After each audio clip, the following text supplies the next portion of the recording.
Hello friends, তোমরা সবাই কেমন আছো? আশা করছি সবাই ভালো আছো। আজ চলে এসেছি ফুলকপির রেসিপি নিয়ে। রেসিপিটা খুবই টেস্টি ও মজাদার রেসিপি। চলুন রেসিপিটা শুরু করা যাক।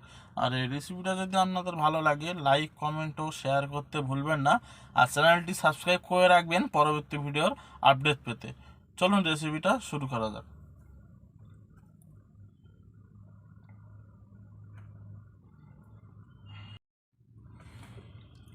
কড়াইয়ে বসিয়ে দেবো। এখানে একটা পাত্রে আমি একটা ফুলকপি, দুটো আলু আর কয়েকটা মটরশুঁটি নিয়েছি। আর একটা বাটিতে একটা টমেটো, একটা পেঁয়াজ আর 5টা কাঁচা লঙ্কা কেটে নিয়েছি।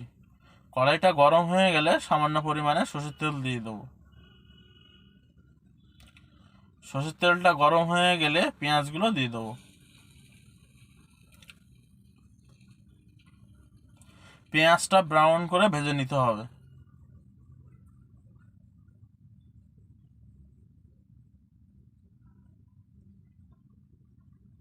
পেঁয়াজটা ভাজা হয়ে গেলে টমেটো আর কাঁচা লঙ্কাগুলো দেবো। দিয়ে আবার একটু ভালো করে নেড়ে চেড়ে নেবো।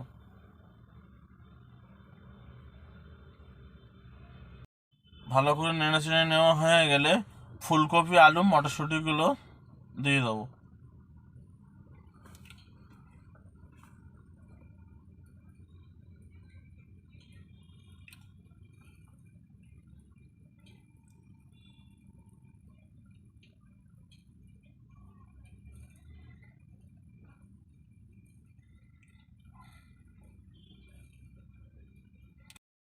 ফুলকপিগুলো সব দেওয়া হয়ে গেলে ভালো করে নেড়ে চেড়ে নেবো।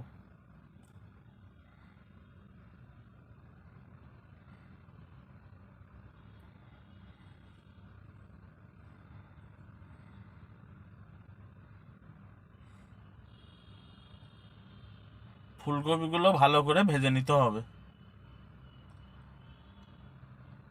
ভালো করে না ভেজে নিলে কাঁচা কাঁচা গন্ধ বেরোবে।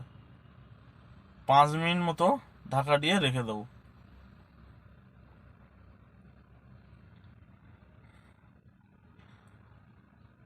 5 মিনিট হয়ে গেছে, ফুলকপিগুলোও সেদ্ধ হয়ে এসছে। এবার একটু ভালো করে নেড়ে চেড়ে নেবো।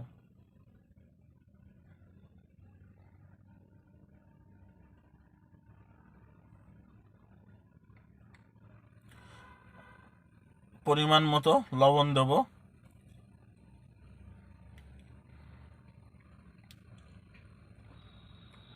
দিয়ে ভালো করে আবার নেড়ে চেড়ে নেবো।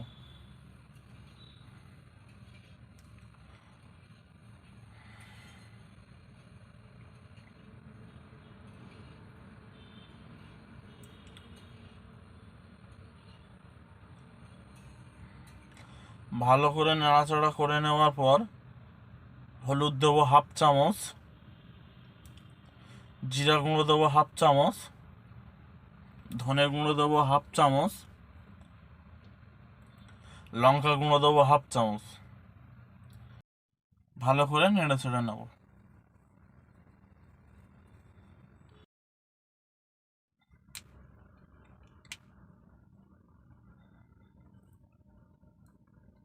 ভালো করে কষা করে নিতে হবে।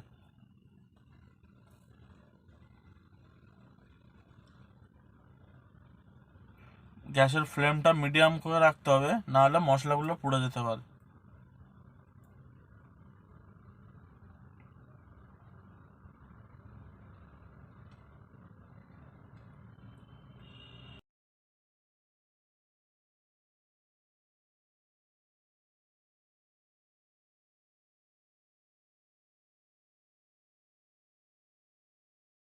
ভালো করে নাড়াচাড়া হয়ে গেলে 2 মিনিট ঢাকা দিয়ে রেখে দেবো। 2 মিনিট হয়ে গেছে, একটু ভালো করে নেড়ে চেড়ে নেবো। ভালো করে নেড়ে চেড়ে নেওয়া হয়ে গেলে পরিমাণ মতো জল দিয়ে দেবো।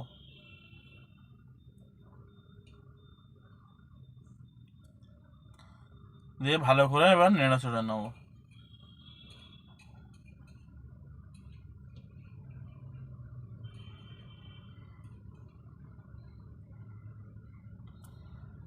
5 মিনিট ঢাকা দিয়ে রেখে দেবো। 5 মিনিট হয়ে গেছে, তরকারি ফুটে গেছে, ঝোলও কমে এসছে দেখুন।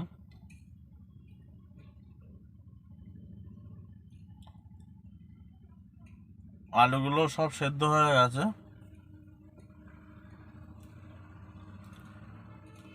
কয়েকটা আলু গেলে দেবো, দিলে ঝোলটা একটু মোটা হবে।